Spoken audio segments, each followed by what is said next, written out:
Today we will be making Haleem of mutton. So I'm taking about 500 grams of mutton.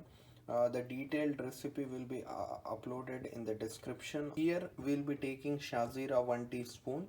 We will be taking cloves, about 10 of them. We'll be taking 1 inch of cinnamon stick. Then we'll be taking 8 badam or almonds, and these are peppercorns. Then we'll also be taking 3 grams of sesame. We'll be taking 2 teaspoon of Urid dal. Masoor dal, we'll be taking about 1 teaspoon. We'll be taking 1 teaspoon of Chana dal. We'll add all these ingredients to a mixer grinder. So the Haleem that we are going to make today is a 1 part Haleem, and it is also one of the easiest recipes that you will ever find.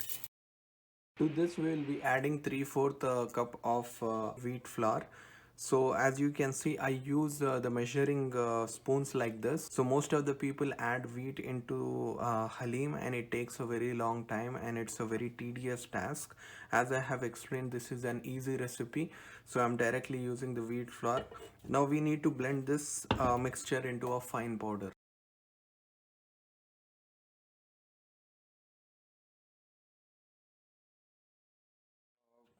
To this I will also be adding uh, coriander powder, which I have forgot previously. So this is just added. Now we are going to keep it aside while we get ready with our mutton. I'll be cooking Haleem in pressure cooker because it's going to be easy in a pressure cooker. Now first of all, we will be adding half a cup of ghee. Is being heated in a pressure cooker. I have taken the Australian mutton, about half a kg of it, and I have put it in a brine solution for over a number of hours overnight. If you do this, then it will be easy to cook the Australian mutton. Australian mutton is a little harder than the Indian mutton.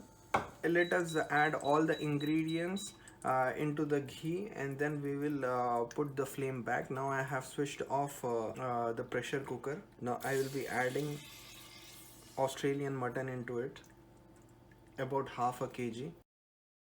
After that I will be adding about 1 teaspoon of salt. I will be adding about 5 green chilli into it. Apart from that, I will be adding about 1 tablespoon of red chili powder. You can avoid adding red chili altogether if you do not like it to be very spicy. Mix this mixture very well. After that, we will be adding about 1 big onion chopped into thin slices.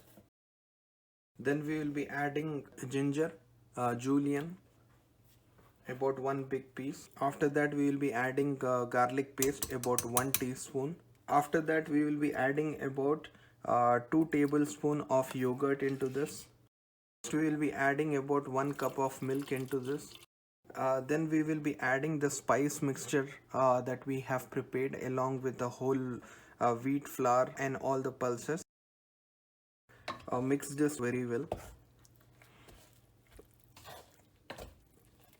You can add now the water to about 75% of the cooker. Now we will switch on heat. We will put this on a very high flame. Also, this the cooker that I am using is an induction cooker, so comparatively it is slower compared to the gas stove. So if you are using the gas stove, the durations that I am mentioning will be reduced by about 25%. I'll be mentioning all the durations for the induction cooking top that I have. We'll give one mix to this. Now what I am going to do is I am going to close this lid, put it on a very high flame, and then put the timer for about 15 minutes. So we will either cook this mixture for about 15 minutes or up to 3 whistles. So after about 3 whistles, I have released the pressure and I will open the lid, and as you can see, our Haleem is like 30% ready. So we need to use a blender, hand blender, in order to blend the pieces of mutton into this Haleem. The halim looks good right now. Now we need to perform the slow cooking. So I'll be keeping the half flame and we'll cook this for about 30 to 45 minutes. During this time you can also mash all this mixture using a masher.